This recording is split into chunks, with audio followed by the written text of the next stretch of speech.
തീരം തേടി. രചന ജിഫ്ന നിസാർ. അവതരണം ഷാഹുൽ മലയിൽ. എഡിറ്റിംഗ് ഫൈസൽ സിയം നൂഞ്ഞേരി. വിജയ പതിയെ കയ്യിലും തട്ടി സുകുമാരൻ വിളിക്കുമ്പോൾ വിജയനൊന്ന് ഞെട്ടി. ചായ കുടിക്കണ, വീട്ടിൽ പോണ്ടേ, നല്ലൊരു മഴക്കുള്ള കോളുണ്ട്. മുന്നിലെ ഡെസ്കിൽ കടക്കാരൻ നാരായണൻ കൊണ്ടുവച്ച ചായ കുറച്ചുകൂടെ അയാളുടെ അരികിലേക്ക് നീക്കി വെച്ചു കൊടുത്തുകൊണ്ട് സുകുമാരൻ പറയുമ്പോൾ വിജയൻ ഒരു നെടുവീർപ്പോടെ അതെടുത്ത് കുടിച്ചു തുടങ്ങി. ചായക്കടയിലാണ് രണ്ടുപേരും. കടയടച്ചുകൊണ്ട് വീട്ടിലേക്കുള്ള മടക്കത്തിൽ ഇങ്ങനെയൊരു പതിവ് കൂടി അവരിലേക്ക് ചേർക്കപ്പെട്ടിട്ട് വർഷങ്ങൾ കഴിഞ്ഞു.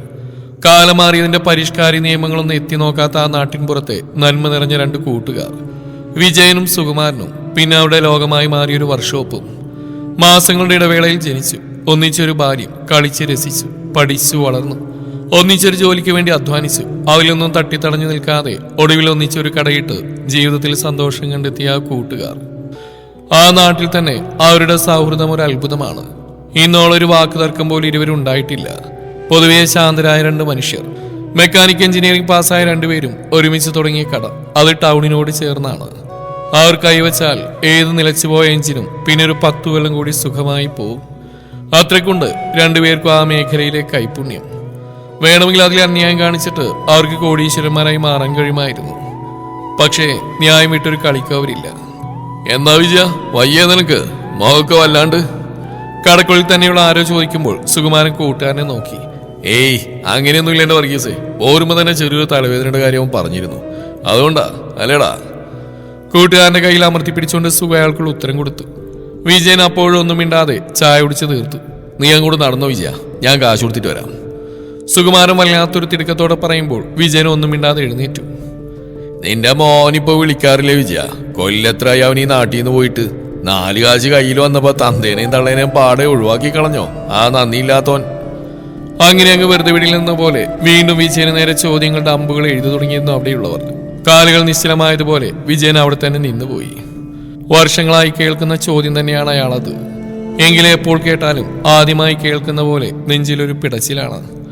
എത്രയൊക്കെ വേണ്ടെന്ന് വെച്ചാലും അതിന്റെ വേദന മുഖത്തങ്ങനെ നിറഞ്ഞു നിൽക്കുകയും ചെയ്യും. കാണുന്നവർക്ക് ഇനി അതും ഒരു സുഖമാണോ എന്തോ. ഇടയ്ക്കിടെ ഇതൊക്കെ ഇവിടെ പതിവാണ്. സിദ്ധു ഗൾഫിൽ ജോലിക്ക് പോയതാ സുരേഷേ. അല്ലാതെ നീയൊക്കെ പറയും പോലെ അവനവന്റെ അച്ഛനെയും അമ്മയും വിട്ടിട്ട് പോയതൊന്നുമല്ല.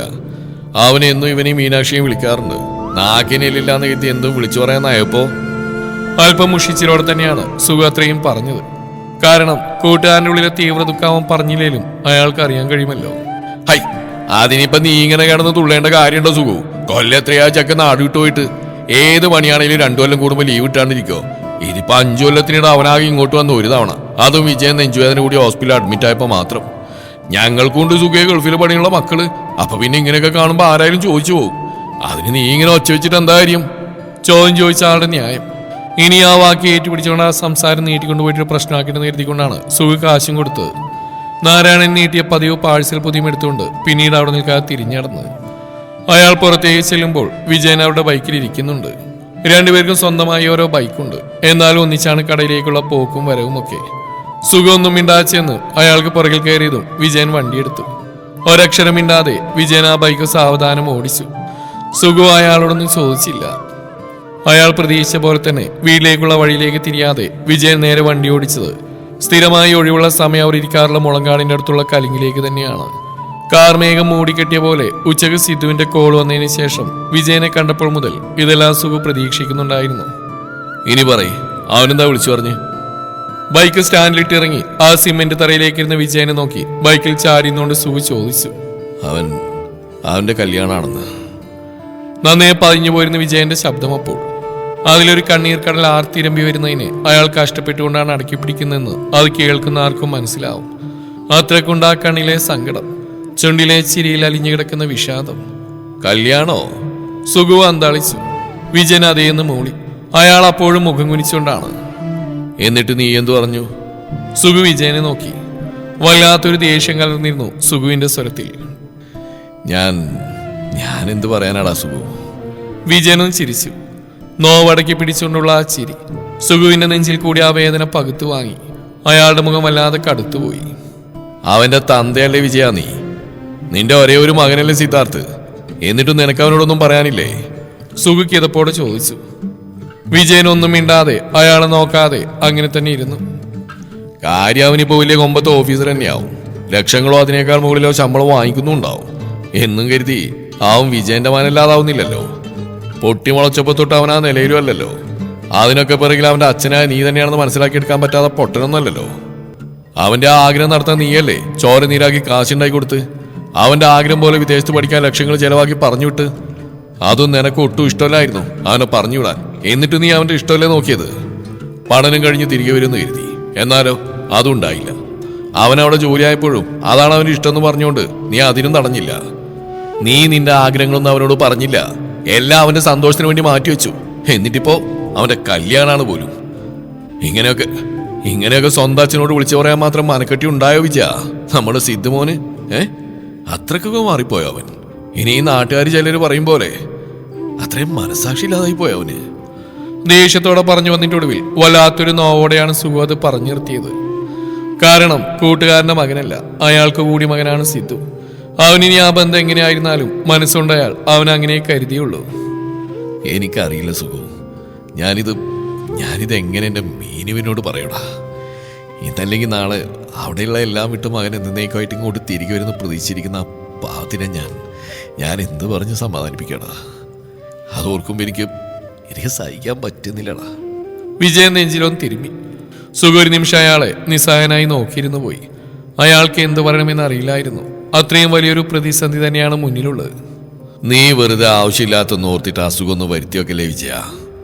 സുഖ കൂട്ടുകാരന്റെ തോളിൽ അമർത്തി പിടിച്ചുകൊണ്ട് പറഞ്ഞു. വിജയനൊന്നും മിണ്ടാതെ ആ സിമന്റ് തറയിലേക്ക് മലന്നു കിടന്നു. കുറച്ചപ്പുറയുള്ള ഒരു ഗ്രൗണ്ടിൽ കുട്ടികൾ ക്രിക്കറ്റ് കളിക്കുന്നതിന്റെ ശബ്ദം കേൾക്കുന്നുണ്ട്. അതിലേക്ക് ആദോർത്തുകൊണ്ട് അയാൾ കിടന്നു. ഉള്ളിന്റെ ഉള്ളിൽ അപ്പോഴും ഒരു മുഖമുണ്ട്. കണ്ട് കൊതി തീരാത്തൊരു മുഖം, സിദ്ധുവിന്റെ. പക്ഷേ ലക്ഷങ്ങൾ ശമ്പളം വാങ്ങിക്കുന്ന സിദ്ധാർത്ഥായിട്ടല്ല അയാൾക്ക് മനസ്സിലാ മുഖം. ബാല്യത്തിന്റെ കുറുമ്പ് മുഴുവൻ ഒളിപ്പിച്ചു പിടിച്ച മകന്റെ മുഖം അയാളെ അപ്പോൾ വല്ലാതെ നീറ്റി. ഓർമ്മകൾ അയാളിൽ നിന്ന് ഊർന്നിറങ്ങി. തളവ് പൊട്ടിച്ച ആവേശത്തിൽ പിന്നിലേക്കൊരു ഓട്ടമായിരുന്നു. പിന്നെ അവിടെ ഉണ്ടായിരുന്നു വിജയനും അയാളുടെ പൂർണ്ണ ഗർഭിണിയായ ഭാര്യയും. ഉറ്റ ചങ്ങാതി സുകുമാരന്റെ ഭാര്യ സുജാത പ്രസവിച്ചു. ആൺകുഞ്ഞാണ്. കുട്ടിയെ കാണാമെന്നവരാണ്. കണ്ടു കഴിഞ്ഞതേ ചങ്ങാതിയുടെ കുഞ്ഞിനെ പോലൊരു മോനെ തന്നെ തനിക്കും കിട്ടണമെന്നായി വിജയന്റെ ആഗ്രഹം. മീനാക്ഷിക്ക് പിന്നെ വിജയന്റെ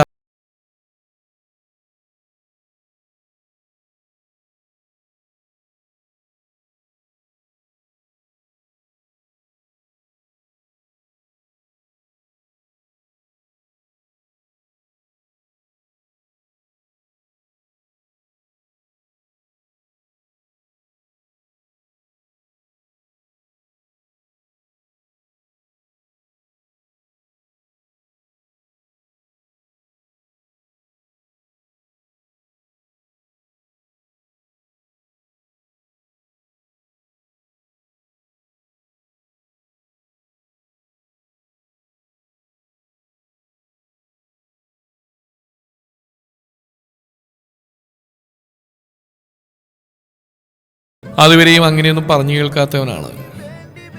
അവന്റെ ആവശ്യങ്ങളും ആഗ്രഹങ്ങളും അല്പം വിശാലത നിറഞ്ഞു നിൽക്കുന്നതാണെന്നൊഴിച്ചാൽ വർഷങ്ങളോളം പ്രിയപ്പെട്ടവരെ പിരിഞ്ഞിരിക്കാൻ കഴിയുന്നതാണെന്നൊന്നും അന്ന് തോന്നിയില്ല. മക്കളെന്നും കൂടെ വേണമെന്നും ഒരുമിച്ച് വേണമെന്നും ഒരുപാട് ആഗ്രഹിച്ചുകൊണ്ടാവും അവന്റെ ആ തീരുമാനം വലിയ വേദനയാണ് നൽകിയത് രണ്ട് കുടുംബത്തിനും. പഠിക്കാൻ വിദേശത്ത് പോകണമെന്നുണ്ടോ, നാട്ടിൽ തന്നെയുള്ള ഏതെങ്കിലും നല്ല കോളേജിൽ പഠിച്ചാലും മതിയല്ലോ എന്നൊക്കെ ചോദിച്ചുകൊണ്ട് സിദ്ധുവിനെ പിന്തിരിപ്പിക്കാൻ ശ്രമിച്ചെങ്കിലും അത് നടന്നില്ല. പക്ഷേ സിദ്ധു അണുവീണ പിന്നോട്ട് മാറിയില്ല. അത്രമേൽ ഉറപ്പുള്ള അവന്റെ ആ ആഗ്രഹം അതെങ്ങനെ അവനിൽ കയറിക്കൂടിയെന്ന് ആർക്കും അറിയില്ല. അഖിക്ക് പോലും സിദ്ധുവിനോടൊന്നും പറയാൻ കഴിഞ്ഞില്ല. വിജയനെയും സുഖുവിനെയും പോലെ തന്നെ അത്രയും അടുത്തറിയാവുന്ന സൗഹൃദമായിരുന്നു അവർ തമ്മിലും. എന്നിട്ട് പോലും അവന്റെ ഒരു ആഗ്രഹമല്ലേ, അതും പഠിക്കാനല്ലേ. അതിനൊപ്പം നിന്നില്ലെങ്കിൽ ഭാവിയിൽ അവനത് പറഞ്ഞാലോ. അതല്ല, അവനെ പഠിച്ചൊരു നിലയിലെത്തുക എന്നുള്ളത് എൻ്റെ കടമ കൂടിയല്ലേ. അത് ചെയ്തില്ലെങ്കിൽ ഇപ്പോഴുള്ള ഈ സങ്കടത്തേക്കാൾ എനിക്കത് കുറച്ചു കാലം കഴിഞ്ഞവൻ പറയുമ്പോൾ സഹിക്കാൻ കഴിയില്ല. അതുകൊണ്ട് സിധു പോയി വരട്ടെ. ഏറിയ മാനസിക പിരിമുറുക്കങ്ങൾ നിറഞ്ഞ ദിവസങ്ങൾക്ക് ശേഷം അന്തിമ തീരുമാനം പോലെ വിജയൻ അത് പറയുമ്പോൾ സിധുവുമായി ബന്ധപ്പെട്ട ആർക്കും അതത്ര ഇഷ്ടമായിരുന്നില്ല. അംഗീകരിച്ചു കൊടുക്കാനും കൊടുക്കാതിരിക്കാനും വയ്യാത്ത പോലെ. പക്ഷേ സിധുവിനെ പോലെ തന്നെ വിജയനും തീരുമാനത്തിൽ ഉറച്ചു നിന്നു. മീനാക്ഷി അതൊന്ന് പറഞ്ഞ് സമ്മതിപ്പിച്ചെടുക്കാൻ വിജയം പെട്ട പാട്. അങ്ങനെ ആദ്യമായി വർഷങ്ങൾക്ക് ശേഷം ഒറ്റയ്ക്ക് വീട് വിട്ട് സിധു പഠിക്കാൻ വേണ്ടി ഡൽഹിയിലേക്ക് പോയി. അവനെങ്ങനെ ഒറ്റയ്ക്ക് അവിടെ മാനേജ് ചെയ്യുമെന്നുള്ള ചിന്തക്കൊപ്പം തന്നെ അവനില്ലായ്മ താനും അവന്റെ അമ്മയും എങ്ങനെ സഹിക്കും എന്നുള്ളതായിരുന്നു വിജയന്റെ പ്രശ്നം. കാരണം ഒറ്റ മകനെ അത്രത്തോളം സ്നേഹത്തോടെയും വാത്സല്യത്തോടെയുമാണ് കൊണ്ടു നടന്നിരുന്നത്. ഒറ്റയ്ക്ക് എങ്ങനെ മാനേജ് ചെയ്യുമെന്നുള്ള ആശങ്ക അർത്ഥമില്ലാതാക്കി സിധു വളരെ വേഗത്തിൽ തന്നെ പോയെടുത്ത് വേരുറച്ചു. അവൻ അത്രയും വലുതായിരുന്നു അവന്റെ സ്വപ്നങ്ങൾ, അതിലേക്കുള്ള യാത്രകൾ. അതിനിടയിൽ അവൻ കൂടെയില്ലാത്ത ദിവസങ്ങളെ അതിജീവിക്കാൻ വിജയനും മീനാക്ഷിയും കുറച്ചൊന്നുമല്ല ബുദ്ധിമുട്ടിയത്. ആകിക്കോ അത് അങ്ങനെ തന്നെയായിരുന്നു. ആത്മാർത്ഥ സുഹൃത്തിനെ അതുവരെ അവനും പിരിഞ്ഞിരുന്നിട്ടില്ല. അവന്റെ അകൽച്ചയുടെ വേദന മറക്കാൻ വിജയനൊപ്പം സുഖവും കുടുംബവും കട്ടക്ക് കൂടെ നിന്നു. ആകി സിധുവിന്റെ കുറവുകൾ കൂടി ഒരുവിധം നികത്തി. എന്തായാലും കാലം ആരെയും കാത്തു നിന്നില്ല. സിധു നന്നായി പഠിച്ചുകൊണ്ട് അവന്റെ സ്വപ്നത്തിന് പിറകെ തന്നെ കൂടിയപ്പോൾ നാട്ടിൽ തന്നെയുള്ള ഒരു കോളേജിൽ നിന്നും പഠനം കഴിഞ്ഞ് അഖി ജോലിക്ക് കയറി. അവർ തമ്മിലുള്ള ബന്ധം നിലനിന്നു പോന്നിരുന്നെങ്കിലും ആദ്യമുണ്ടായിരുന്ന ഒരു കെട്ടുറപ്പ് പിന്നെ അതിനില്ലാതെ പോയി. സിധു അവന്റെ പഠനവുമായി വല്ലാതെ തിരക്കിലായി പോയിരുന്നത് അതിനൊരു വലിയ കാരണമായിരുന്നു. ഇടയ്ക്ക് ലീവിന് വന്നിരുന്നവൻ തീർത്തും പുതിയൊരാളായി തീർന്നിരുന്നു. ആ നാട്ടിൽ ജീവിക്കാൻ താല്പര്യമില്ലെന്നൊക്കെ അവൻ അന്നു മുതലേ പറയുമായിരുന്നെങ്കിലും അതവൻ അത്രയും കാര്യമായിട്ട് തന്നെയാണ് പറഞ്ഞിരുന്നതെന്ന് ദുബായിൽ ഒരു ബ്രാൻഡഡ് കമ്പനിയിൽ അവന് ജോലിക്കുള്ള ഓഫർ വന്നപ്പോഴാണ്, അതവൻ വീട്ടിൽ വന്ന് പറഞ്ഞപ്പോഴാണ്. അവരുടെ പേഴ്സണൽ മെക്കാനിക് എഞ്ചിനീയറിംഗ് പോസ്റ്റ്, ലക്ഷങ്ങൾക്ക് മീതെ ശമ്പളം, മാത്രമല്ല എല്ലാം കൊണ്ട് അവൻ ഉദ്ദേശിച്ച പോലൊരു സ്ഥാനം, സ്ഥലം, ജോലി. പഠനം കഴിഞ്ഞാൽ അവനിങ്ങ് വരുമെന്നും പിന്നെ എങ്ങും പോകാൻ കൂടെ ഉണ്ടാവുമെന്നും കരുതിയിരുന്നവരുടെ അരികിലേക്ക് ദുബായിൽ പോകാനുള്ള പാസ്പോർട്ടും ജോലി കയറാനുള്ള അപ്പോയിന്റ്മെന്റ് ലെറ്ററുമായി വന്നിട്ട് അവൻ വീണ്ടും ഞെട്ടിച്ചു, വേദനിപ്പിച്ചു. പറഞ്ഞു വിടാനും വിടാതിരിക്കാനും വയ്യാത്ത അവസ്ഥ. ഇനി അവനെ പിരിഞ്ഞിരിക്കാൻ വയ്യായിരുന്നു. ഇത്രയും വർഷങ്ങൾ കഴിച്ചു കൂട്ടിയ തന്നെ പഠനം തീരുവരെയും മതിയല്ലോ, അത് കഴിഞ്ഞാൽ അവനിങ്ങ് വരുമല്ലോ എന്നുള്ള ആശ്വാസത്തിലാണ്. എന്നാലോ അവൻ ഇത്രയും റിസ്ക് എടുത്ത് പഠിച്ച് അവന്ന് വെറുതെ കളയാനും തോന്നിയില്ല. പഠിക്കാൻ പോകണമെന്ന് പറഞ്ഞപ്പോൾ പറഞ്ഞു തന്നെ അവനോട് വീണ്ടും ആവർത്തിച്ചു, പോവാതിരുന്നൂടെ, ഇവിടെ തന്നെ ഒരു ജോലി കയറാമല്ലോ എന്നൊക്കെ പറഞ്ഞപ്പോൾ തനിക്ക് കിട്ടിയ ഈ വലിയ ഓഫർ അത് ജോലി അന്വേഷിച്ച് നടക്കുന്ന ഏതൊരാളുടെയും സ്വപ്നമാണ്. അതുകൊണ്ട് എനിക്ക് പോയേ മതിയാവും എന്ന് കർശനമായി പറഞ്ഞവനെ വീണ്ടും അവനോടുള്ള സ്നേഹത്തിന്റെ വലിപ്പം പറഞ്ഞുകൊണ്ട് തടയാൻ തോന്നിയില്ല. അല്ല, ഇനിയിപ്പോ തടഞ്ഞാൽ അവൻ നിൽക്കാനും പോകുന്നില്ലായിരുന്നു. കുറച്ചു കഴിഞ്ഞവൻ തിരികെ വരുമെന്ന് മീനാക്ഷിയെ പറഞ്ഞു പറ്റിച്ചുകൊണ്ട് വിജയൻ സിധുവിനെ യാത്രയാക്കി. അയാളുടെ സങ്കടം ഉള്ളിൽ തന്നെ ഒളിപ്പിച്ച് സുഖടക്കാന്ന് വിജയൻ ഒരുപാട് വഴക്ക് പറഞ്ഞു. അവനൊരു കൊച്ചുകുട്ടിയെന്നല്ല സുഖു, അച്ഛൻ്റെയും അമ്മയുടെയും കൂടെ നിൽക്കാൻ ഞാനിങ്ങനെ അവനോട് വാശി പിടിച്ചു പറയും, അതവൻ മനസ്സാലെ ചെയ്യേണ്ടതല്ലേ എന്ന് പറഞ്ഞ് പിടിച്ചു നിന്നു. അവനോളം സ്നേഹത്തോടെ അകി കൂടെ നിന്നുകൊണ്ട് മാത്രം മീനാക്ഷി വീണ്ടും അവന്റെ അകൽച്ചയിൽ തകർന്നു പോയില്ല. ഇനി ആ പഴഞ്ച നാടും ജോലിയും കളഞ്ഞിട്ടേക്ക് വാച്ച, നമുക്കിനി ഇവിടെ കൂടാം, നിങ്ങളെ പൊന്നുപോലെ നോയിക്കൊണ്ട് നടക്കാനുള്ള ഞാൻ ഉണ്ടാക്കിക്കൊള്ളാം. ജോലി കയറി അന്ന് തന്നെയുള്ള സിധുവിന്റെ മോഹന വാഗ്ദാനം. തന്റെ അതുവരെയുള്ള പ്രതീക്ഷകൾക്ക് മേലെയുള്ള ഒരു അടികൂടിയായിരുന്നു അവന്റെ ആ തീരുമാനം. പഠനം കഴിഞ്ഞുകൊണ്ട് അവൻ തിരികെ വന്നിട്ട് ഇവിടെ കണ്ണെത്തുന്ന ദൂരത്തിൽ, ഒരു അത്യാവശ്യം ഒന്ന് വിളിച്ചാൽ പെട്ടെന്ന് ഓടി വരാൻ കഴിയുന്ന ദൂരത്തിൽ അവനുണ്ടാവും എന്നുള്ള പ്രതീക്ഷ അതാണിപ്പോൾ ഇല്ലാതെയായത്. അങ്ങനെ ഒരു കാര്യം പറഞ്ഞിട്ടാണ് അവനെ ഓർത്ത് നീറുന്ന, ഒറ്റ മകനെ കൊതി തീരെ കാണാൻ കഴിയുന്നില്ലെന്ന് പരാതി പറയുന്ന, നിങ്ങളാണെന്ന് അവനെ പഠിക്കാൻ വിട്ടത്, അന്ന് പോയതുകൊണ്ടല്ലേ അവനിപ്പോ പാടെ അകന്നു പോയതെന്ന് പരിഭവം പറയുന്ന മീനാക്ഷിയെ താൻ ഒതുക്കി നിർത്തിയിരുന്നതും. ആ ആഗ്രഹങ്ങളെയും പ്രതീക്ഷകളെയും കൂടിയാണ് അവനിപ്പോൾ അവസാനിപ്പിച്ച് തന്നത്. എനിക്കെന്റെ ശ്വാസം പോലെയാണ് സിധു ഈ നാടും ഇവിടെയുള്ള ബന്ധങ്ങളും. പെട്ടെന്ന് ഒരു ദിവസം അതെല്ലാം വിട്ട് എനിക്ക് നിന്നെപ്പോലെ ഓടിപ്പോവാൻ കഴിയില്ല. അതുകൊണ്ട് നിനക്ക് എപ്പോൾ അവിടെ മടുക്കുന്നോ അന്ന് ഇങ്ങോട്ട് തിരികെ വരാം. അച്ഛനും അമ്മയും ഇവിടെ തന്നെ ഉണ്ടാവും എന്ന് പറഞ്ഞുകൊണ്ട് അവന്റെ ആഗ്രഹം മാത്രം കണ്ണിലെന്നടിച്ചു. ആദ്യമായി അവനോട് പറഞ്ഞ പോലെ തന്നെ അങ്ങനെ ഒരു പറിച്ചറിൽ തന്നെ അങ്ങനെ ഒരു പറിച്ചറിൽ തന്നെ കൊണ്ട് ഒരിക്കലും കഴിയുമായിരുന്നില്ല. ഓർക്കുമ്പോൾ പോലും ശ്വാസം മുട്ടും. വിളിക്കുമ്പോഴെല്ലാം അവൻ ആ ആവശ്യം തന്നെ പിന്നെയും പിന്നെയും പറഞ്ഞു കേട്ടിരുന്നു. അവന്റെ അമ്മ മുഖേന അത് തന്നെ പറഞ്ഞ് സമ്മതിപ്പിക്കാൻ കൂടി ശ്രമിക്കുന്നതിനോട് നീരസമൊന്നും തോന്നിയില്ല. അച്ഛനെയും അമ്മയും കൂടെ വേണമെന്ന് തോന്നുന്ന ആഗ്രഹം അത് തെറ്റല്ലല്ലോ. പക്ഷെ പോയില്ല, പോവാൻ കഴിഞ്ഞില്ല.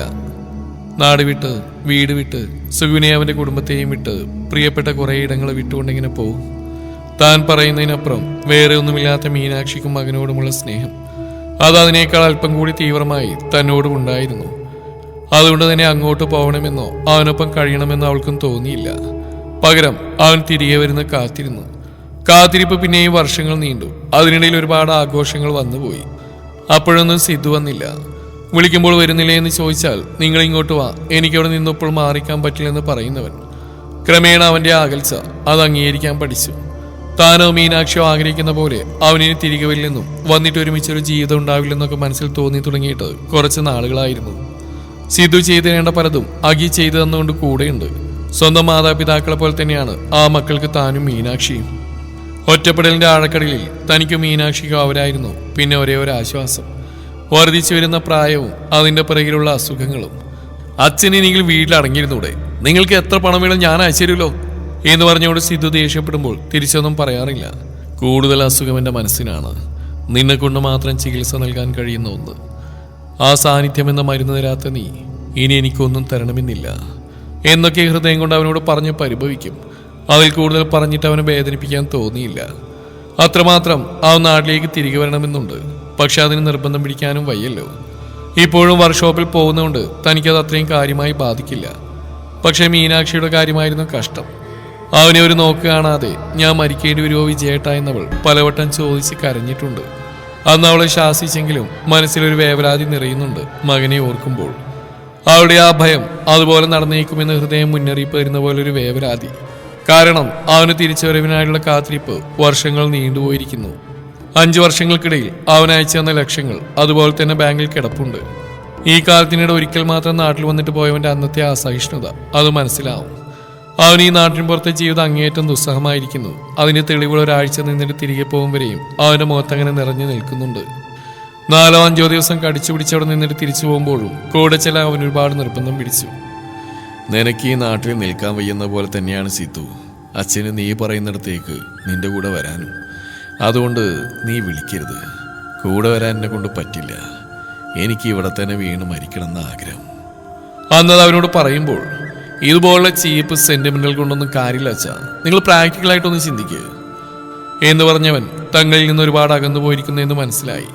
എന്നിട്ട് അവനെ തടയാനൊന്നും ശ്രമിച്ചില്ല. സന്തോഷത്തോടെ തന്നെ യാത്രയാക്കി. ഇടയ്ക്കിടെ വരുന്ന ആ വിളികൾ കൂടെ വരണമെന്ന് തന്നെയായിരുന്നു അതിലേക്ക് നിറഞ്ഞ ആവശ്യങ്ങൾ. അങ്ങനെയല്ലാത്തൊരു കാര്യം അവൻ ഇന്നാണ് പറഞ്ഞത്. എൻ്റെ കല്യാണം ഉറപ്പിച്ചു വെച്ച ഇവിടെ തന്നെയുള്ള എൻ്റെ ബോസിൻ്റെ മോളാ. അച്ഛനും അമ്മയും കൂടി ഇങ്ങോട്ട് വരണം. കല്യാണത്തിന് നിങ്ങളെല്ലാം കൂടെ വേണമെന്നാണ് എനിക്ക് ഒരേ ഒരു മകൻ്റെ ജീവിതത്തിലെ ഏറ്റവും പ്രധാനമെന്ന് കരുതപ്പെടുന്ന ഒരു കാര്യം.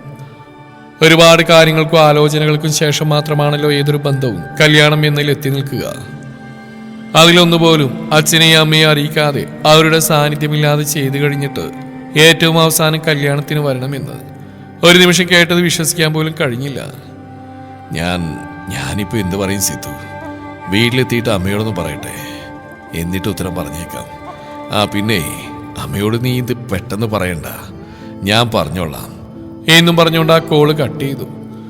അപ്പോൾ മുതൽ മനസ്സിനൊരു സമാധാനവുമില്ല. മീനാക്ഷിയോട് എങ്ങനെയത് പറയും താൻ? അതുകൂടി അവൾക്ക് എങ്ങനെ സഹിക്കാൻ കഴിയും? ഓർത്തിട്ടൊരു അറ്റവും കാണുന്നില്ല. എടാ, സുഖവീണും തട്ടി വിളിക്കുമ്പോൾ ഒരു നെടുവീർപ്പോടെ വിജയൻ എഴുന്നേറ്റു. നീ സമാധാനിക്ക് വിജയ, ഒക്കത്തിനൊരു വഴി ഉണ്ടാവും. ഇപ്പൊ നീ എഴുന്നേക്ക്, നമുക്ക് വീട്ടിൽ പോവാം. നോക്ക്, മഴ പൊടിഞ്ഞു തുടങ്ങി. ഇനി ഇവിടെ ഇരുന്നാലേ ഈ മഴ മൊത്തം നമ്മൾ കൊള്ളേണ്ടി വരും. അതൊന്നും അറിഞ്ഞുകൊണ്ട് അങ്ങോട്ട് ചെന്ന് കയറിയ അവിടെ ഉള്ളവർ എന്നെ നിന്നെയും പച്ചക്ക് കത്തിക്കും. അവിടെ നീ ഇപ്പൊ എഴുന്നേറ്റ് വാ. സുഖ വിളിക്കുമ്പോൾ വിജയൻ പതിയെ എഴുന്നേറ്റു. മഴ മൂടി നിൽക്കുന്നൊരു മാനം പോലെയായിരുന്നു അപ്പോൾ അയാളും. വില കൂടിയ കാറിൽ ഏറ്റവും പ്രൗഢിയോടെ ആ കൊട്ടാരത്തിന് മുമ്പിൽ വന്നിറങ്ങുമ്പോൾ സിധുവിന്റെ മുഖത്ത് ഗൗരവം തന്നെയാണ്. അതാണ് അവിടുത്തെ അവന്റെ സ്ഥായിയായ ഭാവം. അവന്റെ ബോസിനെ കാണാനുള്ള വരവാണ്. അവനെ കാണുമ്പോൾ തന്നെ സെക്യൂരിറ്റിക്കാർക്ക് പോലും ബഹുമാനം എങ്ങനെ ഇല്ലാതിരിക്കും? ഇത്രയും ചെറിയ പ്രായത്തിൽ തന്നെ അവൻ എത്തി നിൽക്കുന്ന സ്ഥാനം, കോടികൾ അക്കൗണ്ട് ബാലൻസ്, അതിനെല്ലാം പുറമെ ദുബായിൽ ചെറുതല്ലാത്തൊരു സ്ഥാനം നേടിയെടുത്ത കിങ് ഓഫ് ഗ്രൂപ്പിന്റെ ഓണർ മിസ്റ്റർ ജോൺ ജേക്കബ് കുരിശിലിന്റെ മകൾ സേറ ജോണിന്റെ പ്രതിശ്രുതവരൻ. വിശേഷണങ്ങൾ ഏറെയാണ് അവിടെ സിദ്ധാർത്ഥിന്. ആർക്കും അസൂയ തോന്നും വിധമുള്ള അവന്റെ വളർച്ച. കിങ് ഓഫ് ഗ്രൂപ്പിൽ വെറുമൊരു മെക്കാനിക്കൽ എഞ്ചിനീയർ മാത്രമായി എത്തിപ്പെട്ടവൻ ഇന്ന് ആ സാമ്രാജ്യത്തിന്റെ ഏറ്റവും തലപ്പത്താണ്. ജോൺ ജേക്കബ് കഴിഞ്ഞാൽ പിന്നെ അവിടെ സ്ഥാനം സിദ്ധാർത്ഥിനാണ്. അത്രയും വിശ്വാസമുണ്ട് അയാൾക്ക് അവനെ. അതുകൊണ്ട് തന്നെയാണ് മകളെ അവനെ ഏൽപ്പിക്കാൻ അയാൾക്ക് കഴിയുന്നു. സേറയും സിധുവും തമ്മിൽ ഇഷ്ടത്തിലാണെന്ന് അറിഞ്ഞ നിമിഷം മുതൽ അയാൾ ആ തീരുമാനമെടുത്തതാണ്. Good morning. പ്രകടമായൊരു ബഹുമാനത്തോടെ തന്നെ സിധു പറയുമ്പോൾ ജോൺ ചിരിയോട് അവനെ അരികിലിരിക്കാൻ ക്ഷണിച്ചു. വേണ്ട, ഞാൻ കഴിച്ചിട്ടാ വന്ന്. അയാൾ ചൂണ്ടിക്കാണിച്ചെടുത്തേക്കിരുന്നെങ്കിലും അവനൊന്നും കഴിച്ചില്ല. ബിസിനസ് സംബന്ധിച്ച കുറച്ച് കാര്യങ്ങളാണ് അവർ തമ്മിൽ ആദ്യം സംസാരിച്ച്. നിന്റെ അച്ഛനെ വിളിച്ച് സംസാരിച്ചോ സിധു എന്നൊരു ചോദ്യത്തോടെ ജോൺ എഴുന്നേറ്റു. ഇന്നലെ തന്നെ വിളിച്ചു. അവനും അയാൾക്കൊപ്പം തന്നെ എണീറ്റുകൊണ്ടാണ് മറുപടി പറഞ്ഞ്. എന്നിട്ട് എന്താ അച്ഛൻ പറഞ്ഞ്? ജോൺ കൈ കഴുകിക്കൊണ്ടിരിക്കുക അവനോട് ചോദിച്ചു. അത് സിധു ഒരു നിമിഷം പതറിപ്പോയി. നോ പറഞ്ഞോ? ജോൺ ഭാവഭേദമൊന്നുമില്ലാതെ അവനോട് ചോദിച്ചു. ഏയ് ഇല്ല. പക്ഷേ എസും പറഞ്ഞില്ലെന്ന് അവൻ അസ്വസ്ഥതയോടെ ഓർത്തു. അവർക്ക് വല്ല എതിർപ്പുണ്ടോടോ? ജോൺ ഒരു ചിരിയോടെ ചോദിച്ചുകൊണ്ട് അവനടുത്തേക്ക് വന്നു. ഏയ് നോ നോ, അങ്ങനെയില്ല. അച്ഛൻ കടയിലായിരുന്നു. ഞാൻ വിളിച്ചപ്പോൾ വീട്ടിലെത്തിയിട്ട് വിളിക്കാന്ന് പറഞ്ഞിട്ടുണ്ട്. അവൻ ധൃതിയിൽ പറഞ്ഞു. Okay good. ഇനി അവർക്ക് ഓക്കെ അല്ലെങ്കിൽ പിന്നെന്താ തന്റെ തീരുമാനം? അപ്പോൾ മാത്രം ജോൺ അവനെ സൂക്ഷിച്ചു നോക്കി. അത് അങ്ങനെയൊന്നും അതുവരെ ആലോചിച്ച് നോക്കിയില്ലാത്ത സിധു ഞെട്ടിപ്പോയി. തന്റെ ഇഷ്ടമാണല്ലോ ഇതുവരെയും നടന്നത്. അവരായിട്ട് തന്നെ മുന്നിട്ട് നിന്ന് നടത്തി തന്ന് ഇനിയിപ്പോൾ ഇതിന് മാത്രം അവർ എതിര് നിൽക്കുമോ എന്നതായിരുന്നു അവൻ്റെ സംശയങ്ങൾ. അച്ഛൻ സമ്മതിക്കും. ഏറ്റവും അടുത്ത ദിവസം തന്നെ അവർ ഞാനിങ്ങോട്ട് കൊണ്ടുവരും. പിന്നെ അവരോട് എൻ്റെ കൂടെ കാണും. വല്ലാത്തൊരു ആത്മവിശ്വാസത്തോടെയാണ് അവൻ്റെ ആ വാക്കുകൾ. അതുതന്നെയാണ് അവനിൽ അയാൾക്ക് ഏറെ ഇഷ്ടപ്പെട്ട സ്വഭാവവും. മീനു, അനങ്ങാതിരിക്കുന്നവളെ വിജയൻ തൊട്ടു വിളിച്ചു. ഞെട്ടിയതുപോലെ അവരയാളെ നോക്കി. അവൻ അങ്ങനെ തന്നെയാണോ വിജയേട്ടാ പറഞ്ഞ്? അതോ? അവർക്ക് അപ്പോഴാന്ന് വിശ്വാസമാവാത്ത പോലൊരു ഭാവം. വിജയന്റെ നെഞ്ചു കടഞ്ഞു അവരെ അങ്ങനെ നോക്കുമ്പോൾ. അവൻ എങ്ങനെയാ വിജയേട്ട ഇങ്ങനെയായി? നമ്മൾ ഇത്രയും അവനെ സ്നേഹിച്ചിട്ടും അവൻ്റെ കൂടെ എല്ലാത്തിനും സമ്മതിച്ച് നിന്നു കൊടുത്തിട്ടും അവനതിൻ്റെ ഒരു അംശം പോലും നമ്മളോട് തിരികെ തോന്നാത്ത എന്താ? ഇത്രയും ഭാഗ്യം കിട്ടവരാണോ നമ്മള്? കരച്ചിലൊന്നുമില്ലാതെ എന്നാൽ അങ്ങേയറ്റം നോവിന്റെ ഭാരവും പേറിക്കൊണ്ടുള്ള ആ ചോദ്യം വിജയൻ അവരെ നെഞ്ചിൽ അടക്കി പിടിച്ചു. മൗനം നിറഞ്ഞേൽക്കുന്ന ഹൃദയനോവിന്റെ നിമിഷങ്ങൾ. ഞാനും നീയുമല്ലേ മീനു ജീവിതം തുടങ്ങിയത്. നമുക്കിടയിലേക്ക് വന്നു ചേർന്നൊരു അതിഥി മാത്രമായിരുന്നു നമ്മുടെ മോൻ. നമ്മളെ കൊണ്ടാവും പോലെയൊക്കെ നമ്മൾ അവനെ സ്നേഹിച്ചു. കൂടെ നിന്നുകൊണ്ട് അവൻ്റെ ഇഷ്ടങ്ങളെല്ലാം സാധിച്ചു കൊടുത്തു. അവനോടുള്ള നമ്മുടെ കടമയും സ്നേഹമെല്ലാം യാതൊരു കുറവും വരുത്താതെ തന്നെ നമ്മൾ ചെയ്തു കഴിഞ്ഞു. അവനെക്കുറിച്ച് നമ്മൾ കണ്ട കുറേ സ്വപ്നങ്ങൾ, അതിൽ മാത്രം നമ്മൾക്ക് തെറ്റുപറ്റി. പക്ഷേ അതോർത്തുകൊണ്ടൊരു സങ്കടം ഇനി വേണ്ട. അവനത് അറിയിക്കുന്നില്ലേ എന്നൊരു തോന്നല്. എന്നിട്ട് എനിക്ക് നീയും നിനക്ക് ഞാനും, നമുക്ക് ഈ നാടും നാട്ടുകാരും മതി. ഇനിയും അതങ്ങനെ തന്നെ മതിയടി. അവൻ ഇതും അവൻ്റെ ഇഷ്ടം പോലെ ചെയ്യട്ടെ. എപ്പോഴത്തെയും പോലെ നമ്മൾ ഇതും അവൻ്റെ ആഗ്രഹത്തിനൊപ്പം ചേർന്ന് നിന്നിട്ട് നടത്തി കൊടുക്കുന്നു. പക്ഷേ അത് കൂടാൻ അങ്ങോട്ട് പോകാൻ എനിക്ക് ഇപ്പോഴും തോന്നുന്നില്ല. ഇനിയിപ്പം നിനക്ക് പോകണമെങ്കിൽ ഞാൻ കൊണ്ടുപോകും. എനിക്കും പോണ്ട. പറഞ്ഞു തീർക്കും മുന്നേ മീനാക്ഷിയുടെ ഉത്തരവും എത്തി. ഇത്രയും ഒറ്റയ്ക്ക് ചെയ്യാനും തീരുമാനമെടുക്കാനും മാത്രം വളർന്നുപോയെങ്കിൽ ഇനി ഇതും അവനൊറ്റയ്ക്ക് ചെയ്യട്ടെ വിജയേട്ട. നമുക്ക് നമ്മൾ മതി. മീനാക്ഷി വിജയനോട് ഒന്നുകൂടി ചേർന്നിരുന്നു. ആ മനസ്സപ്പോൾ വല്ലാതെ വിങ്ങുന്നുണ്ടെന്ന് അവർ പറയാതെ തന്നെ വിജയൻ അറിയാം. കാരണം അവരിലെ ഓരോ ഭാവങ്ങളും ചലനങ്ങൾ പോലും അയാൾക്ക് സുപരിചിതമാണല്ലോ. അവരുടെ സംസാരത്തിനിടയിലേക്കാണ് അകി കയറി വന്ന് യാതൊന്നും പറയാതെ മീനാക്ഷിയുടെ അരികിലേക്ക് ഇരുന്നുകൊണ്ടവൻ അവരെ ഒന്ന് അടക്കി പിടിക്കുക മാത്രം ചെയ്തു. സുഖ അവനോടെല്ലാം പറഞ്ഞു കാണുമെന്ന് വിജയൻ അപ്പോൾ ഉറപ്പായി. അച്ഛാ! സിധുവിന്റെ ശബ്ദമല്ലാതെ ഉയർന്നു. അവനരിയിലുള്ള സേറ ഞെട്ടിക്കൊണ്ട് അവനെ നോക്കി. സോറി. ശബ്ദം കുറച്ചുകൊണ്ട് അവളോട് പറഞ്ഞിട്ട് അവൻ ആ ഫോണുമായി എഴുന്നേറ്റു. അച്ഛൻ ഇതെന്താ ഇങ്ങനെയൊക്കെ പറയുന്നേ? അവനൊരു അമ്പരപ്പുണ്ട്. കാരണം അവനറിയാവുന്ന അച്ഛന് അവന്റെ ഒരു ഇഷ്ടത്തിന് എതിര് പറയാൻ കഴിയില്ലല്ലോ. ഇതിപ്പോ ആദ്യത്തെ സംഭവമാണ്. അതിന്റെ ഒരു ഷോക്ക് അവന് നല്ലപോലെയുണ്ട്. സിധു, അച്ഛന് വാശിയോ ദേഷ്യമൊന്നുമില്ല. നീ നന്നായിട്ടിരിക്കണേന്ന് തന്നെയാണ് എപ്പോഴും എൻ്റെ മനസ്സിൽ. പക്ഷെ നീ എന്നോട് പറഞ്ഞ ആ കാര്യം അതെനിക്ക് അംഗീകരിക്കാൻ ഇപ്പോഴും പറ്റുന്നില്ല. അപ്പോഴെനിക്ക് നിന്നോട് നീരസമൊന്നുമില്ല. നിന്റെ ജീവിതം നീ തന്നെയാണ് തീരുമാനം എടുക്കേണ്ടത്. അതിൽ അച്ഛൻ പരിഭവം കാണിക്കേണ്ട യാതൊരു കാര്യവുമില്ല. അച്ഛനും അമ്മയും എപ്പോഴത്തെയും പോലെ മനസ്സുകൊണ്ട് നിന്റെ കൂടെ തന്നെയുണ്ട്. നിന്റെ ഏതാഗ്രഹത്തിനൊപ്പം യാതൊരു പരാതിയില്ലാതെ നിന്ന് തന്നവരാ ഞാനും നിന്റെ അമ്മയും. ഇപ്പോഴും ഞങ്ങൾക്ക് ആ മനസ്സ് തന്നെയാ. അതുകൊണ്ട് നിനക്ക് ഇഷ്ടപ്പെട്ട ആളെ കല്യാണം കഴിച്ചിട്ട് സുഖമായിട്ട് ജീവിക്കണം. അച്ഛൻ്റെയും അമ്മയുടെയും പ്രാർത്ഥനയുണ്ട് എപ്പോഴും നിന്റെ കൂടെ. സ്നേഹം മാത്രമേ ഉള്ളൂ എന്നും നിന്നോട്. അങ്ങോട്ട് വരണമെന്ന് പറയാൻ ദയവിത് നീ ഞങ്ങളെ വിളിക്കരുത്. ഞങ്ങൾക്കത് സഹിക്കാൻ കഴിയില്ല. ഇതും പറഞ്ഞിട്ട് നീ നിന്റെ അമ്മയെ വിളിക്കരുത്. അവളുടെ കൂടെ തീരുമാന അച്ഛനിപ്പോൾ നിന്നോട് പറഞ്ഞ്. അവൾക്ക് സങ്കടാവുന്നൊന്നും ഞാനും എനിക്ക് സങ്കടാവുന്നൊന്നും അവളും ചെയ്യില്ലെന്ന് എനിക്കറിയില്ലേ. നന്നായി വരട്ടെ അച്ഛൻ്റെ മോൻ. സിധുവിന്റെ മറുപടി പോലും കാത്തിൽക്കാതെ വിജയൻ ആ ഫോൺ സംഭാഷണം അവസാനിപ്പിച്ചു. കേട്ടതിന്റെ ഷോക്ക്. സിധു പതറിപ്പോയിരുന്നു. ദേഷ്യമോ പരിഭവമോ പ്രതിഷേധമോ ഒന്നുമില്ല. ഒരു യാചന പോലെ അവന്റെ ഉള്ളൊന്ന് പിടച്ചു. സിധു! പിന്നിൽ നിന്ന് സേറ വിളിക്കുമ്പോൾ ഒന്ന് ശ്വാസം എടുത്തുകൊണ്ടവൻ അവൾക്ക് നേരെ നടന്നു ചെന്നു. ആരെ വിളിച്ചേ? ആളൊരു ചിരിയോടെ ചോദിച്ചു. അച്ഛനാ. മറുപടി പറയുമ്പോൾ അവനിൽ ആ പഴയ ഊർജമില്ലായിരുന്നു.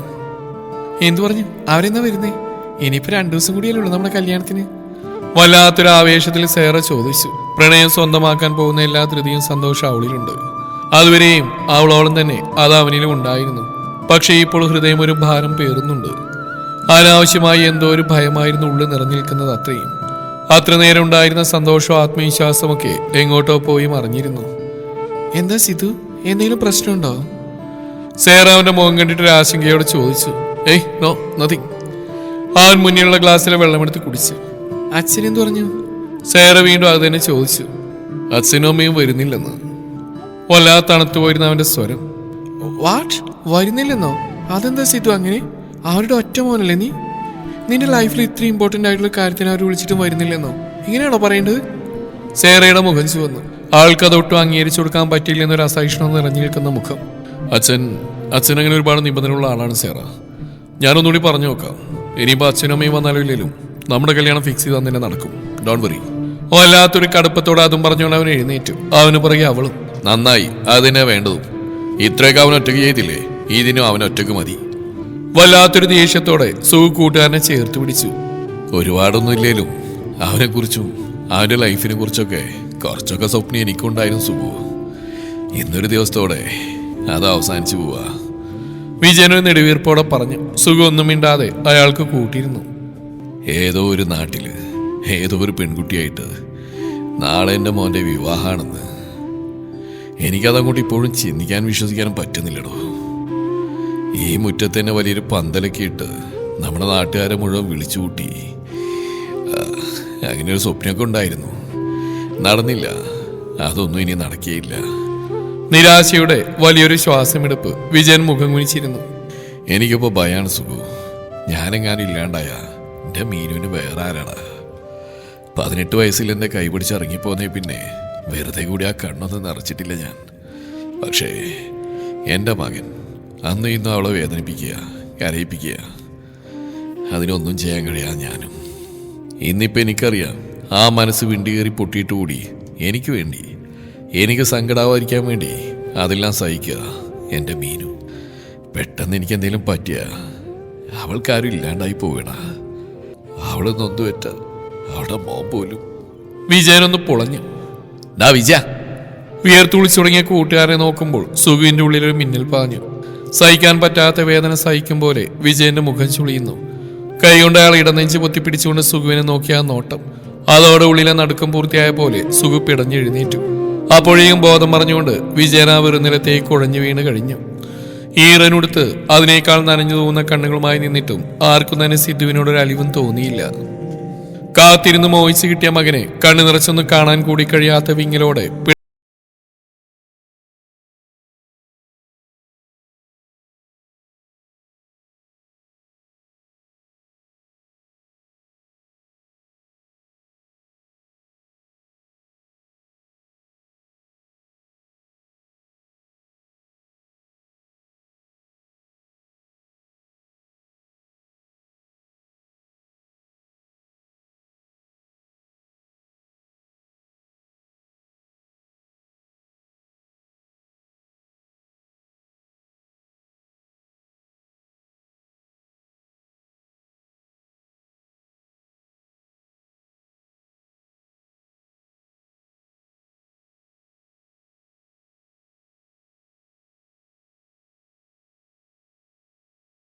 ആ ഉള്ളിലെ മോഹങ്ങളും വേദനകളും പറഞ്ഞത് അയാളോടാണ്. ഇത്രയും പെട്ടെന്നൊരു മടങ്ങിപ്പോക്ക് അത് അയാൾ ഒട്ടും പ്രതീക്ഷയില്ലെന്ന് ആ മുഖത്തുള്ള നടുക്കം കാണുമ്പോൾ തന്നെ മനസ്സിലാവും. ചടങ്ങുകൾ ആ മുറക്ക് നടക്കുന്നുണ്ട്. ഏറ്റവും ഒടുവിൽ സിദ്ധു കരഞ്ഞുകൊണ്ട് വിറക്കുന്ന കൈകൾ കൊണ്ട് ആ ചിതക്ക് തീ കൊളുത്തുമ്പോൾ വിജയേട്ട എന്നൊരു ആർപ്പോടെ, അതുവരെയും അയാളെക്കാൾ മുന്നേ മരിച്ചു പോയതുപോലൊരു മരവിപ്പോടെ ഒന്ന് കണ്ണു നിറക്കൂടി ചെയ്യാത്ത അയാളുടെ മീനാക്ഷി തളർന്നു വീണത് ഒരുമിച്ചായിരുന്നു. കുടിച്ചോ? ഒട്ടും മാർദ്ദവമില്ലാത്തൊരു പറച്ചിലോടെ സിദ്ധുവിന് മുന്നിലേക്ക് ഒരു കാപ്പി കപ്പ് നീട്ടിക്കൊടുത്തു അഖിൽ. സിദ്ധു അവനെ നോക്കി. ഒരു കാലത്ത് തന്നെ പ്രിയപ്പെട്ട കൂട്ടുകാരൻ, ഇന്നിപ്പോൾ യാതൊരു പരിചയമില്ലാത്തൊരു വ്യക്തിയെ പോലെ ഒരു ഭാവം. അതിനവനെയും കുറ്റം പറഞ്ഞിട്ട് കാര്യമില്ലല്ലോ. തന്നിലേക്കൊരു സൗഹൃദത്തിന്റെ പാലം പണിയാൻ ശ്രമിച്ചവന് മുന്നിൽ അതിനുള്ള സാധ്യതകളെല്ലാം കൊട്ടിയടച്ച് താൻ തന്നെയാണല്ലോ. ഇനിയിപ്പോൾ അതൊക്കെ ഓർത്ത് വേദനിക്കാം. ഏതോ ഒരു ശത്രുവിനെന്ന പോലെയാണ് തന്നെ വന്നവരെല്ലാം തുറിച്ചു നോക്കുന്നതെന്ന് സിദ്ധു വളരെ പെട്ടെന്ന് തന്നെ മനസ്സിലാക്കി. അതവർക്ക് വിജയനോടുള്ള ഇഷ്ടമാണ്.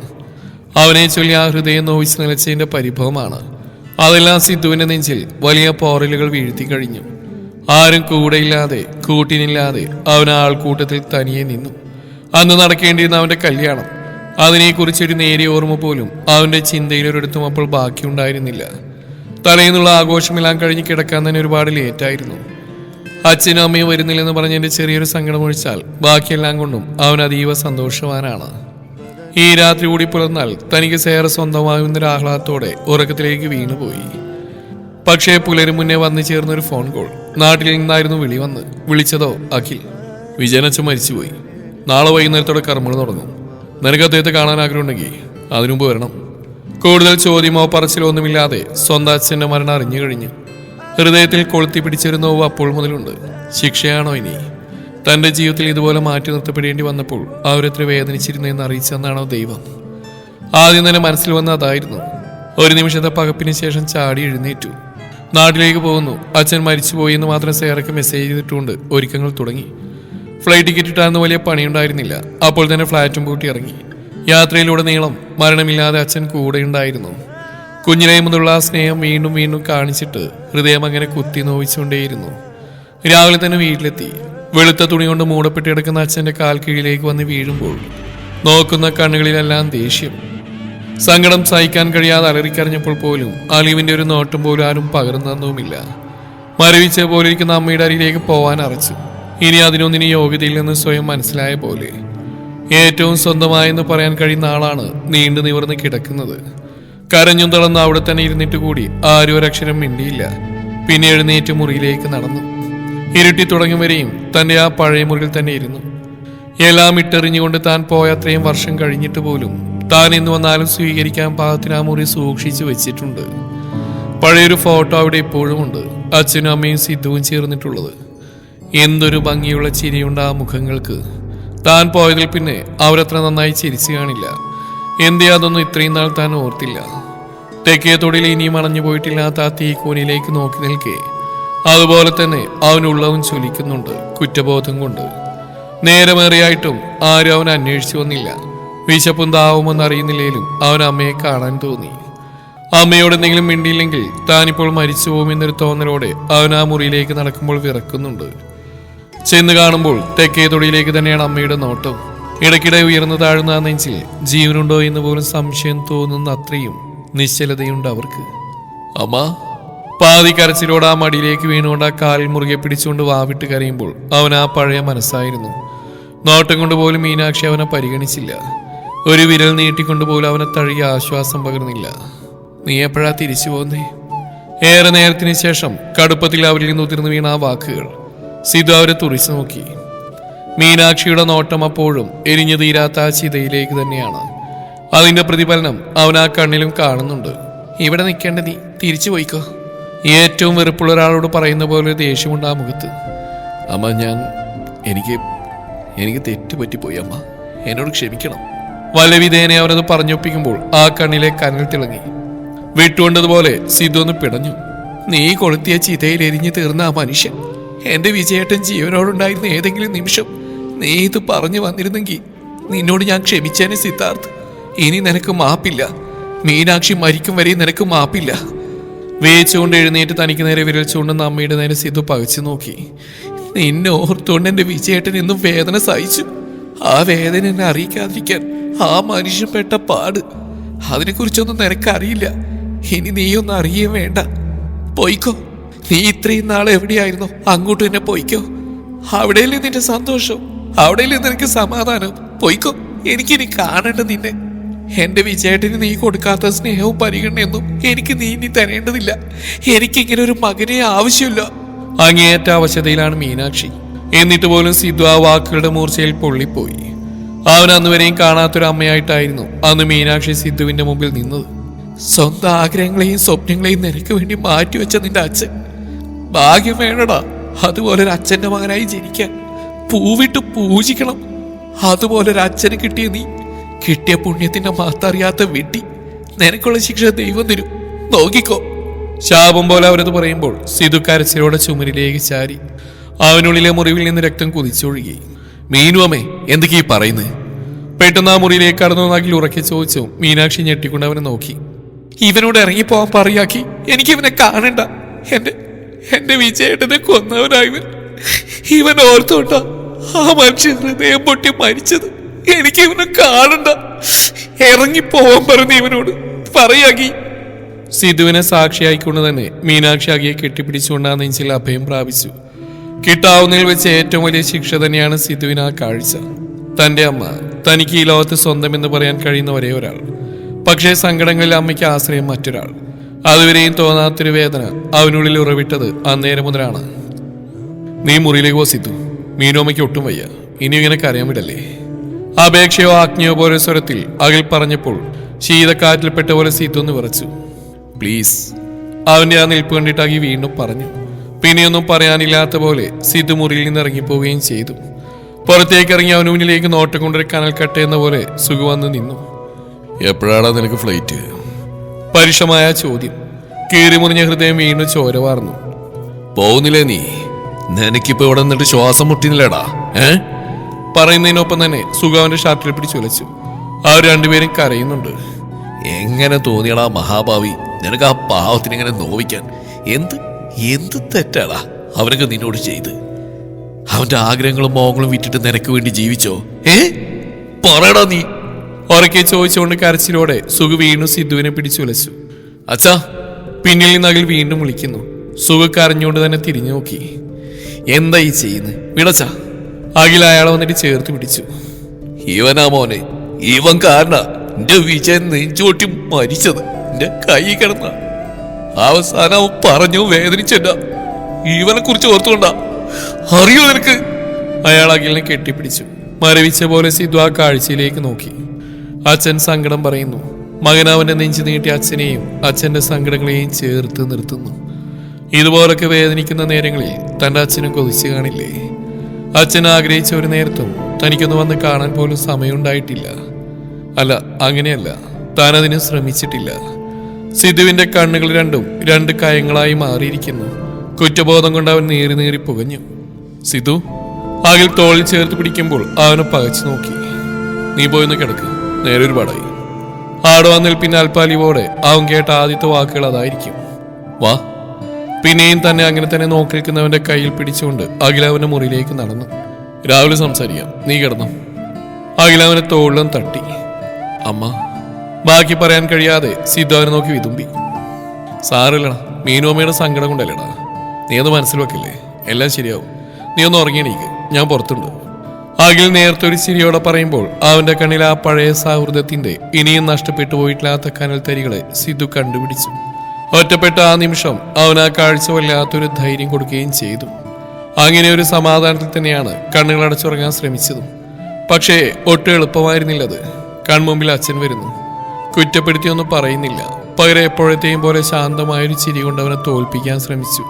എല്ലാവരും അവനോട് ചോദിച്ച പോലെ തന്നെ നീ എപ്പോഴാ തിരിച്ചു പോണെന്ന് ചോദിച്ചു. ഒരുപോലെ കണ്ണടക്കാൻ കഴിയാത്ത നിസ്സഹായതയുടെയും കൂടിയായിരുന്നു അവൻ അന്നത്തെ രാത്രി.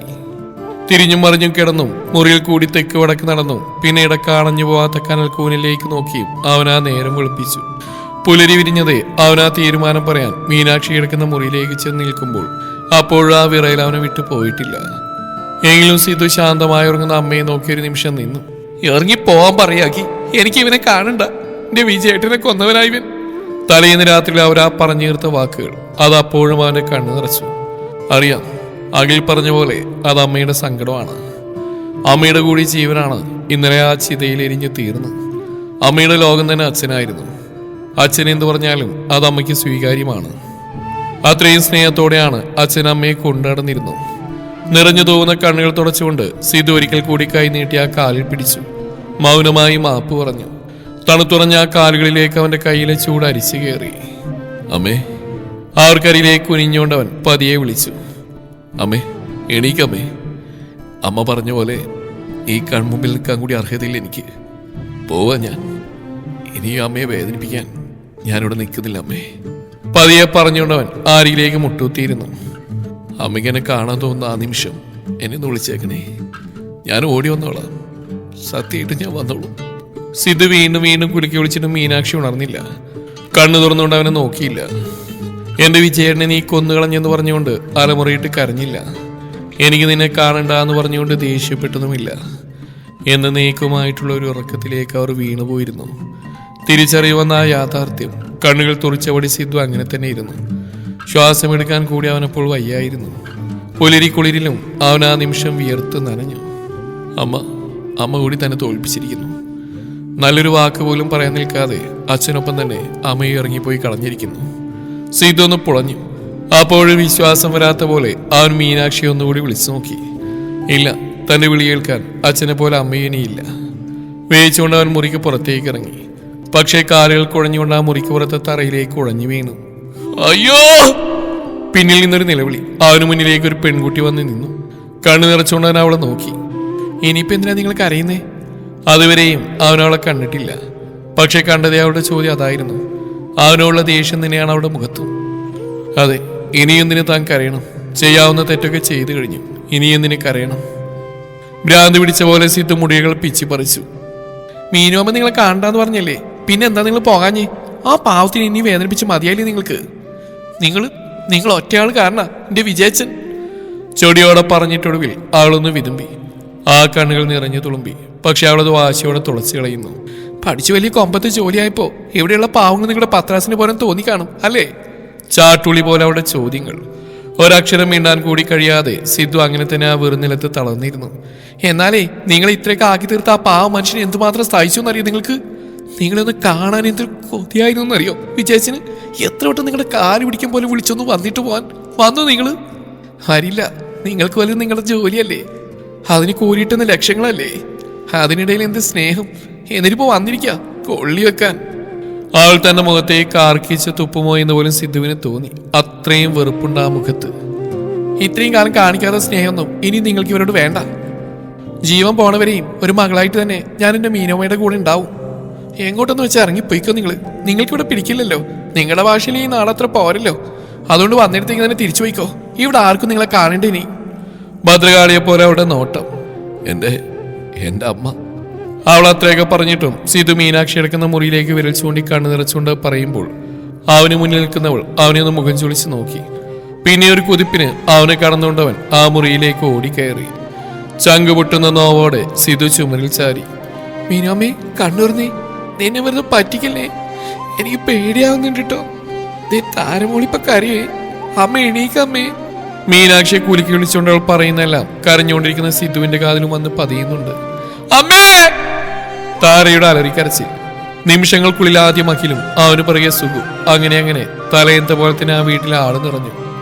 വിജയനില്ലാതെ മീനാക്ഷി ജീവിക്കില്ലെന്ന് ആരൊക്കെയോ പറയുന്നത് മരവിച്ച പോലെ ആ കാൽച്ചൂട്ടിൽ കൂനി കൂടിയിരിക്കുന്ന സിദ്ധുവും കേൾക്കുന്നുണ്ട്. അച്ഛനെ അമ്മയും കൊലക്കൊടുത്ത. അതിനിടയിൽ കൂടി പിന്നെയും കേൾക്കാൻ കഴിഞ്ഞ ആ വാക്കുകൾ. മഞ്ഞുകെട്ടയിൽ പിടിച്ചു കെട്ടിയവനെ പോലെ തുള്ളി വിറക്കുന്ന സിദ്ധുവിനരികിൽ തന്നെയുണ്ട് അഖിലും. മണിക്കൂറുകൾ കഴിഞ്ഞു അവരാ ഇരിപ്പിരുന്നിട്ട്. കാത്തിരിക്കാൻ അധികാരമില്ലാത്തതുകൊണ്ടാവും ഉച്ചയോടെ മീനാക്ഷിയുടെ കർമ്മങ്ങൾ തുടങ്ങി. തലേന്നുള്ള അതേ ആവർത്തനം. പലപ്പോഴും കുഴഞ്ഞു വീഴാൻ തുടങ്ങുന്ന സിദ്ധുവിനെ അഖിലാണ് താങ്ങി നിർത്തുന്നത്. ശ്വാസം എടുക്കുന്നതുകൊണ്ട് മാത്രം ജീവനുണ്ട് എന്ന പോലെയാണ് സിദ്ധുവിന്റെ അവസ്ഥ. അമ്മയുടെ ചിതക്ക് തീ കൊളുത്തുമ്പോൾ വാവിട്ട് കരയാൻ പോലും കഴിയാത്ത വിധം തളർന്നുപോയവനെ അഖിലും പിന്നെ ആരൊക്കെയോ കൂടി ചേർന്ന് ഉമ്മറത്തേക്ക് പിടിച്ചിരുത്തി. അവിടെയുള്ളൊരു തൂണിൽ ചാരി അവൻ ആ തീജ്വാലകളെ നോക്കി. തന്റെ മനസ്സുപോലെ ആകാശത്തേക്ക് ഉയർന്നു പോകുന്ന കറുത്ത പുകച്ചുരുളുകൾ. അതിനിടയിൽ കൂടി അച്ഛന്റെ നേരെ ചിരിയോടെ ധൃതിയിൽ നടന്നു പോകുന്ന അമ്മയെ അവൻ തിരഞ്ഞ് കണ്ടുപിടിച്ചു. തടയിണ പൊട്ടിയതുപോലെ അവന്റെ കണ്ണുകൾ നിർത്താതെ പൊട്ടിയൊഴുകുന്നുണ്ട്. ഒറ്റ ദിവസം കൊണ്ട് അവൻ അനാഥയായി തീർന്നിരിക്കുന്നു. ഒറ്റപ്പെടൽ എന്തെന്ന് അറിഞ്ഞിരിക്കുന്നു. കരയാൻ കൂടി ശക്തിയില്ലാത്ത വിധത്തിൽ തളർന്നു പോയിരിക്കുന്നു. ലക്ഷ്യങ്ങളൊന്നും അവന്റെ മനസ്സിൽ ഇപ്പോൾ മുതലില്ല. പകരം അച്ഛനും അമ്മയും മാത്രം നിറഞ്ഞു. അന്നോളം അവനെ കൊതിപ്പിച്ചിട്ടില്ലാത്ത അവർക്കൊപ്പമുള്ള ജീവിതം. അതൊന്ന് തിരികെ കിട്ടാൻ അവൻ എന്തും ചെയ്തു പോകുന്ന ലെവലിലേക്ക് അവന്റെ മനസ്സ് മാറിയിരിക്കുന്നു. കാലത്തിന്റെ വികൃതി പോലെ. വിജയനും മീനാക്ഷിയും അവനെ കാണാൻ കൊതിച്ചതുപോലെ, അവന്റെ വരവിനായി കാത്തിരുന്ന പോലെ അവനും ആ നിമിഷങ്ങളെ വല്ലാതെ കൊതിയോടെ കാത്തിരിക്കുന്നു.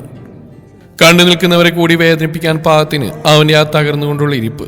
കാലത്തിന്റെ കാവ്യനീതി. സിധു! പുറത്തുനിന്നാകി വിളിക്കുന്ന കേട്ടിട്ടാണ് കൈയുള്ള അരികിൽ നിൽക്കുന്ന സിത്താരയുടെ നേരെ നീട്ടിക്കൊണ്ട് സിധു പുറത്തേക്ക് ചെന്ന്. വർക്ക്ഷോപ്പിലെ കരിയും ഓയിൽ അവന്റെ കൈകളും ഡ്രസ്സും മുഖത്തും പോലും ചായം പുരട്ടിയിരിക്കുന്നു. നിന്നെ കാണാമെന്ന പുറത്തിരിക്കുന്ന ഒരാൾക്ക് നേരെ കൈ ചൂണ്ടിക്കൊണ്ടാകിൽ പറയുമ്പോൾ അവന് പിന്നിരിക്കുന്ന ആൾക്ക് നേരെ സിദ്ധുവിന്റെ കണ്ണുകൾ പാളി. John sir? അത്ഭുതത്തോടെ അവന്റെ ചുണ്ടുകൾ മന്ത്രിക്കുമ്പോൾ തന്റെ സ്ഥാപനത്തിൽ ഏറ്റവും മിടുക്കനായ, ഏറ്റവും കൂടുതൽ സാലറി വാങ്ങിയിരുന്ന, ഏറ്റവും കൂടുതൽ ഐഡിയ ഉണ്ടായിരുന്ന സിദ്ധാർത്ഥിനെ അവിടെ അങ്ങനെ ഒരു കോലത്തിൽ കണ്ടതിന്റെ ഷോക്കോടെയാണ് ജോണിന്റെ നിൽപ്പ്. ആ മുഖത്തെ ചുളിച്ചിൽ. അതിനുമപ്പുറം അയാൾക്ക് പിന്നിൽ നിൽക്കുന്ന അയാളുടെ മക്കളുടെ മുഖത്ത് അസഹിഷ്ണുത. സിദ്ധു ചിരിയോടെ അവരെ നോക്കി നെഞ്ചിൽ കൈകെട്ടി നിന്നു. ഓർക്കുന്നുണ്ടോ സിദ്ധാർത്ഥ്? അല്പനേരം കഴിഞ്ഞും അവനൊന്നും മിണ്ടുന്നില്ലെന്ന് കണ്ടതും ജോൺ തന്നെയാണ് സംസാരിച്ച് തുടങ്ങിയത്. Yes sir. അയാളോടത് പറയുമ്പോൾ അവന്റെ കണ്ണുകൾ ആ പിന്നിൽ നിൽക്കുന്ന സേറയിലേക്ക് നീണ്ടു. അവളും അവനെ തന്നെ നോക്കി നിൽപ്പുണ്ട്. എനിക്ക് എത്ര കൂടിയുടെ നഷ്ടം ഉണ്ടായിക്കൊണ്ടാണ് നീ അവിടെ വിട്ട് പോകുന്നതെന്നറിയോ? അറിയാം. ശാന്തമായിരുന്ന അവന്റെ ഉത്തരം അലയൊടുങ്ങിയ കടൽ പോലെ. ഞാനത് വെറുതെ വിട്ടുകളയെന്നാണോ? ജോണിന്റെ സ്വരം മാറി, മുഖവും. ഇല്ല, അതും എനിക്കറിയാം. അതിനു പകരാണല്ലോ ഞാൻ എൻ്റെ അവിടെയുള്ള സമ്പാദ്യം മുഴുവൻ നിങ്ങളുടെ പേരിലേക്ക് ട്രാൻസ്ഫർ ചെയ്തെന്ന്. നിങ്ങളുടെ നഷ്ടം അതിനു മുകളിൽ വരില്ലെന്ന് എനിക്കറിയാം. സിധു ചിരിയോടെ തന്നെയാണ് പറയുന്നത്. താൻ എന്തു വെട്ടിയാടോ? കോടികൾ മുകളിലുള്ള ഷെയർ വിട്ടിട്ട് ഇവിടെ ഇങ്ങനെ തനിക്ക് ഭ്രാന്ത് പിടിച്ചോ സിദ്ധാർത്ഥ്? ജോൺ അവരെ തൊടാനാഞ്ഞു. വേണ്ട സർ, നിങ്ങളുടെ കയ്യിൽ അഴുക്ക് പറ്റും. എന്നാൽ അയാൾ അതിനനുവദിക്കാതെ സിധു പിന്നിലേക്ക് മാറി. പിന്നെ നിങ്ങളിപ്പോൾ പറഞ്ഞ കോടികൾ, എനിക്ക് മുന്നിൽ ഇപ്പോൾ അതിനൊരു കടലാസ് കഷ്ണത്തിന്റെ വില മാത്രമേ ഉള്ളൂ. അതാണ് ലോകമെന്നും ജീവിതം എന്നുള്ളൊരു തെറ്റിദ്ധാരണ ഉണ്ടായിരുന്നു എനിക്ക്. അങ്ങനെയെല്ലാം ദൈവം കാണിച്ചു തന്നു. അങ്ങനെ ഞാനത് തെറ്റിതിരുത്തി. കോടികൾ ഇപ്പോഴെന്നെ ഭ്രമിപ്പിക്കുന്നില്ല സർ. പിന്നെ എനിക്ക് ഭ്രാന്താണെന്ന് സാറ് ചോദിച്ചില്ലേ? അങ്ങനെ സിദ്ധാർത്ഥ ഒരു ഭ്രാന്തൻ തന്നെ ആവുമായിരുന്നു. അത്രത്തോളം തകർന്നൊരു ഞാനുണ്ടായിരുന്നു. കോടി നിൽക്കാൻ എൻ്റെ അച്ഛനും അമ്മയും അവരുടെ സ്നേഹം കൊണ്ട് സമ്പാദിച്ചു കൂട്ടിയ കുറച്ചേറെ നല്ല ബന്ധങ്ങളും ഈ നാട്ടിൽ എനിക്കായി ബാക്കി വെച്ചിട്ടുണ്ട്. അതുകൊണ്ട് മാത്രം എനിക്ക് ഭ്രാന്തി പിടിച്ചില്ല. പറയുന്നതിനിടെ തന്നെ സിധുവിന്റെ കണ്ണു നിറഞ്ഞു. അവനത് തോളുകൊണ്ട് തുടച്ചു. ജോണും സേറയും അമ്പരപ്പോടെ അവനെ നോക്കി. അങ്ങനെ ഒരു സിദ്ധാർത്ഥിനെ അവർക്ക് പരിചിതമല്ലല്ലോ. ഒരുപാട് വിളിച്ചിട്ടും അച്ഛനും അമ്മയും എൻ്റെ കൂടെ ദുബായിക്ക് വരാത്തതിൽ അവരോട് എനിക്ക് പരിഭവം ഉണ്ടായിരുന്നു. പക്ഷെ ഇന്ന് എനിക്കറിയാം അവരെന്തുകൊണ്ടാണ് ഇവിടെ വിട്ട് പോരാത്തതെന്ന്. ഹൃദയം കൊണ്ട് സ്വീകരിക്കാൻ കഴിഞ്ഞാൽ സ്നേഹിക്കുന്നവരുള്ള ഇടമാണ് സ്വർഗം സർ. വളരെ വൈകി മനസ്സിലാക്കി കിട്ടിയ തിയറിയാണ്. അത് പ്രാക്ടിക്കലായിട്ട് ഞാനിവിടെ ചെയ്യുന്നു. മുമ്പ് സാറിൻ്റെ കയ്യിൽ നിന്ന് കിട്ടിയ സാലറിയുടെ വലുപ്പവും കനവും ഇല്ല. പക്ഷേ അന്നത്തേക്കാൾ ഞാൻ ഹാപ്പിയാണ്, പീസ്ഫുള്ളാണ്. കാരണം ഇവിടെ എൻ്റെ അച്ഛനും അമ്മയും ഉണ്ട്. അവരെൻ്റെ കൂടെയുണ്ട്. അവരെനിക്കായി കാത്തുവെച്ച കുറച്ച് നല്ല സ്വന്തങ്ങളും ബന്ധങ്ങളും ഉണ്ട്. ഇവിടെ ഞാൻ മെക്കാനിക് വിജയൻ്റെ മോനാണ്. ലോകത്തിൽ ഇത്രയും വില കൂടിയ ബ്രാൻഡ് നെയിം എനിക്കിനി കിട്ടാനില്ല സർ. ഞാനതിൽ പൂർണ്ണമായിട്ട് ഓക്കെയാണ്. വർക്ക്ഷോപ്പിനുള്ളിൽ വിളക്ക് കൊളുത്തി വെച്ച് 2 ഫോട്ടോകൾക്ക് നേരെ അവൻ്റെ നോട്ടം മാറി. ആകെ അവനെ തന്നെ നോക്കി നിൽക്കുകയാണ്. അവൻ്റെ മുഖവും ശാന്തമാണ്. എന്തെന്നാൽ വളരെ വൈകിയാണെങ്കിൽ കൂടിയും സിദ്ധാർത്ഥ് എന്ന അവൻ്റെ പ്രിയപ്പെട്ട കൂട്ടുകാരനെ അവൻ തിരികെ പിടിച്ച് കഴിഞ്ഞിട്ടുണ്ടല്ലോ. വിജയനെയും സുഖുവിനെയും പോലെ ആ 2 പേര് ആഗ്രഹിച്ച പോലെ അഖിലിനും സിദ്ധാർത്ഥിനും ഇപ്പോൾ ഒരേ മനസ്സാണല്ലോ, സ്വപ്നമാണല്ലോ.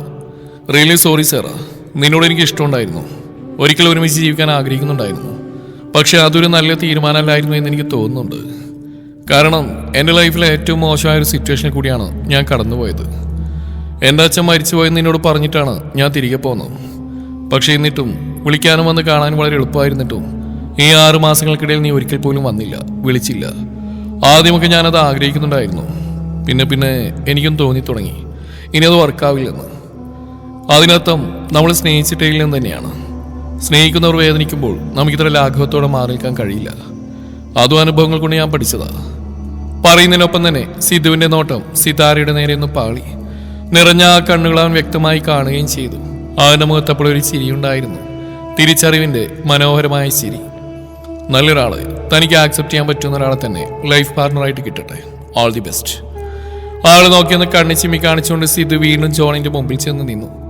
റിയലി സോറി സർ, അതല്ലാതെ വേറെ എനിക്കിപ്പോൾ നിങ്ങളോട് പറയാനില്ല. അവൻ അതേ ചിരിയോടെ തന്നെ പറഞ്ഞു. Good bye. അത്രയും പറഞ്ഞുകൊണ്ട് അയാൾ അവനൊന്നുകൂടി നോക്കിയിട്ട് തിരിഞ്ഞു. കയറിക്കോ. സേറയെ നോക്കി അയാൾ അത് പറയുമ്പോൾ അവളുടെ നോട്ടം സിധുവിന് നേരെയാണ്. അവന് പക്ഷെ ഭാവഭേദം ഒന്നുമില്ലായിരുന്നു. അവന് നോക്കിക്കൊണ്ട് തന്നെ സേറ കാറിനുള്ളിലേക്ക് നോക്കി. അവന്റെ മുന്നിലിട്ട് തിരിച്ചിട്ട് അവരകന്നു പോകുന്നത് നോക്കി നെഞ്ചിൽ കൈകെട്ടി നിൽക്കുന്നവന്റെ അരികിലേക്ക് അവൾ വന്നു നിന്നു. തിരിച്ചുപോയി. ഇനി തേടി വരില്ല.